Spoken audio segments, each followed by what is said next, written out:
The first question you tend to get asked when you meet someone at a party is, so what do you do? And according to how impressive your answer is, people are either really keen to get to know you better or swiftly leave you behind by the nuts. We're anxious because we live in a world of snobs, people who take a tiny part of us, our professional identities, and use these to come to a complete verdict about how valuable we are as humans. The opposite of a snob is your mother. She doesn't care about your status, she cares about your soul. Yet most people aren't our mothers, and that's why we worry so much about judgment and humiliation. It's said we live in materialistic times, but it's more poignant than that. We live in times where emotional rewards have been pegged to the acquisition of material things. What people want when they go after money, big jobs or fancy cars is rarely the things in themselves, so much as the attention and respect, if you like the love, that are given to those who have them. Next time you see a guy driving by in a Ferrari, don't think it's someone unusually greedy. Think it's someone with a particularly intense vulnerability and need for love. We're also anxious because we're constantly told that we could become anything. We hear it from our earliest days. It should be great that there's so much opportunity in the modern world. But what if we fail in such a world? What if you don't manage to get to the top when there was said to be every chance? The self-help shelves of bookstores are filled with two kinds of books that capture the modern anxious condition. The first have titles like How to Make It Big in 15 Minutes or Be an Overnight Millionaire. The second have titles like How to Cope with Low Self-Esteem.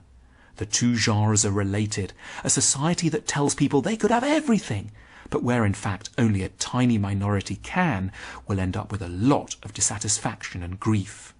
There's a related problem. Our societies are to a large extent deemed to be fair. Back in the olden days, you knew the system was totally rigged. It wasn't your fault if you were a peasant, and not to your credit if you were the lord. But now we're told our societies are meritocracies, places where the rewards go to those who really merit them, the hard-working, clever among us. It sounds lovely, but there's a nasty sting in the tail. If you really believe in a society where those at the top deserve to get there, that has to mean that those at the bottom deserve to be there too. Meritocracies make poverty seem not just unpleasant, but also somehow deserved. In medieval England, people used to call the poor unfortunates, literally people who had not been blessed by the goddess of fortune. Nowadays, especially in the United States, where meritocracy is big, they call them, rather tellingly, losers.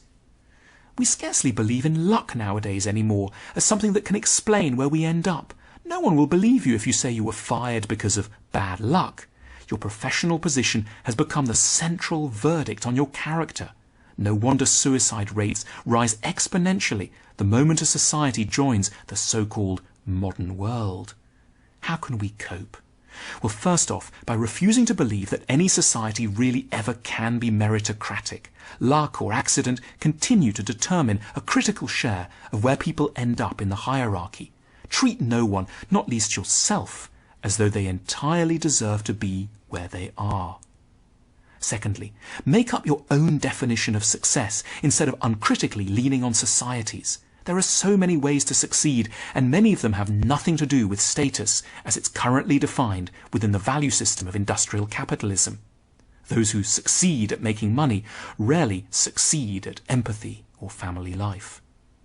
Thirdly, and most importantly, we should refuse to let our outer achievements define our sense of self entirely. There remain so many vital sides of us that will never appear on our business cards, that don't stand a chance of being captured by that maddeningly blunt and unimaginative question. So, what do you do?